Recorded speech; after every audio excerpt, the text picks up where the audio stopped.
BFM Bourse, vos placements, nos conseils sur BFM Business. On va parler de l'industrie sidérurgique confrontée à l'enjeu de la décarbonation avec Frédéric Guignard, gérant action chez Ecofi. Bonjour. Bonjour Stéphane. Merci d'être avec nous. Qu'est-ce que la décarbonation de l'industrie sidérurgique et pourquoi est-ce que c'est si important ? Alors effectivement, la décarbonation ou décarbonisation, puisqu'on peut dire les deux. Oui, il paraît. Oui, décarbonation, c'est le mot francisé de l'industrie sidérurgique. En fait, c'est la réduction ou l'éviction totale des gaz à effet de serre qui interviennent lors du processus de fabrication de l'acier. Alors effectivement, c'est très important puisque les émissions de gaz à effet de serre, en fait, cette industrie sidérurgique représente 8% des émissions globales mondiales de CO2, juste derrière le chauffage et le transport, et même devant le ciment. Donc c'est un enjeu important sur le plan climatique. Et évidemment, c'est beaucoup plus difficile de décarboner ce secteur que pour une entreprise, par exemple, qui a juste des bureaux et des employés dans des bureaux. Quels vont être les facteurs déterminants pour réussir cette décarbonation ? Alors, j'en vois trois. Le premier est technologique, puisqu'il faut arriver à produire plus propre et puis également de façon plus durable. Le deuxième est économique, puisqu'en fait les montants, l'accès à cette technologie très coûteuse, on estime entre 3 et 400 milliards d'euros les montants nécessaires pour décarboner entièrement l'industrie sidérurgique d'ici 2050. Donc c'est énorme. Alors ça englobe tout, même les productions d'hydrogène. Voilà. C'est pas l'épaisseur du trait. Non, c'est vraiment grosse augmentation des coûts. Oui. Et le troisième facteur est compétitif, puisqu'il faut s'assurer que les entreprises qui vont faire cet effort important de CAPEX puissent rester compétitifs sur le plan international. Alors on va prendre ces facteurs individuellement. D'abord, la technologie, qu'est-ce qu'il faut changer ? Alors la technologie, vous avez deux façons de produire de l'acier. Une traditionnelle, qui correspond à 60% de la production en Europe et même plus en Chine. C'est l'utilisation des hauts fourneaux avec du charbon métallurgique et du minerai de fer. Alors c'est la méthode la plus polluante et c'est celle sur laquelle il faut réduire. Et puis vous avez une deuxième méthode qui est la méthode des fours électriques qui, elle, permet de réduire par 5 les émissions de CO2. Alors vous l'aurez compris que en fait... À condition qu'on utilise de l'électricité décarbonée.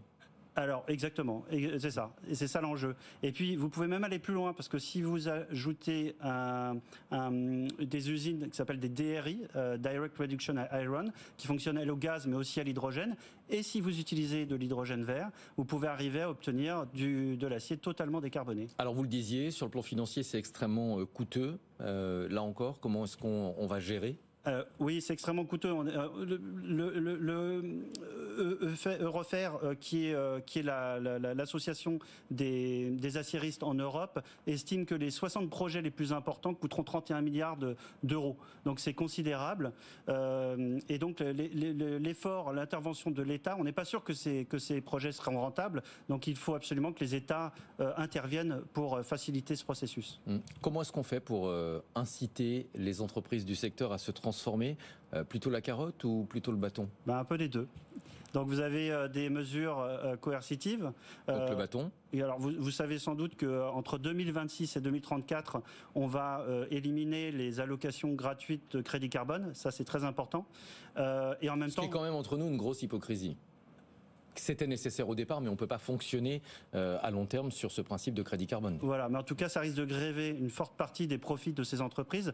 Donc vraiment inciter à réagir de façon forte et rapide. Puis vous avez également la mise en place d'un mécanisme de taxation des importations d'acier, de tous les produits carbonés à la frontière européenne. Ça, c'est le premier aspect. Puis après, vous avez toutes les subventions. Donc là, c'est la carotte. Et ça, c'est la carotte. Et pour vous donner un exemple, entre 2022 et 2023, Arcelor, ThyssenKrupp et Salzgitter, qui sont les trois principaux producteurs d'acier en Europe, ont reçu l'accord pour 5 milliards d'euros pour des projets de décarbonation.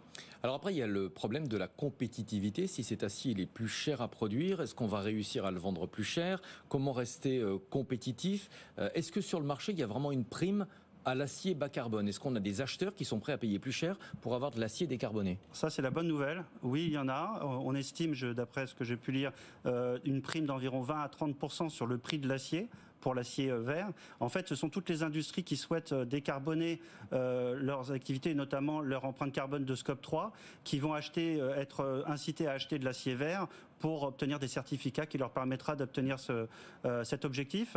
Oui, il y a une forte demande. Et les premières livraisons d'acier vert débuteront à partir de 2026, totalement vert, j'entends.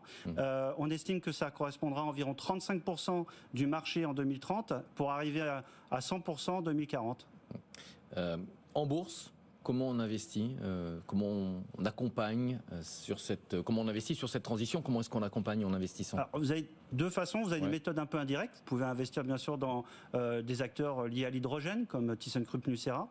Vous pouvez aussi investir directement dans les producteurs d'aluminium ou d'acier qui sont le plus avancés dans ce processus de décarbonisation, tels que souvent des Nordiques d'ailleurs, SSAB ou Norsk Hydro. Vous pouvez aussi investir dans la technologie de capture de carbone par le biais d'Aker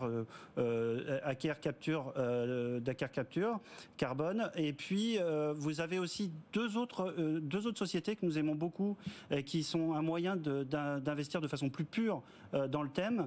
Deux sociétés familiales d'ailleurs, une qui est italienne, Danieli, et puis une française qui s'appelle De Richebourg. Danieli, c'est un producteur d'acier.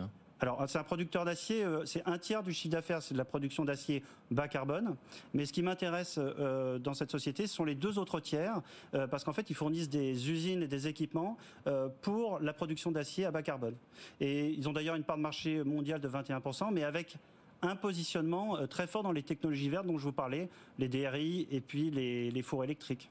Et De Richebourg, quel rapport? On les connaît surtout pour les bennes à ordures, l'activité nettoyage, entretien. C'est vrai que c'est l'affichage, c'est ce qu'on connaît le plus, mais en fait ça correspond à une toute petite partie de leur chiffre d'affaires. 90 à 95% de leur activité, c'est de la collecte et du recyclage de ferraille, notamment métaux ferreux et non ferreux.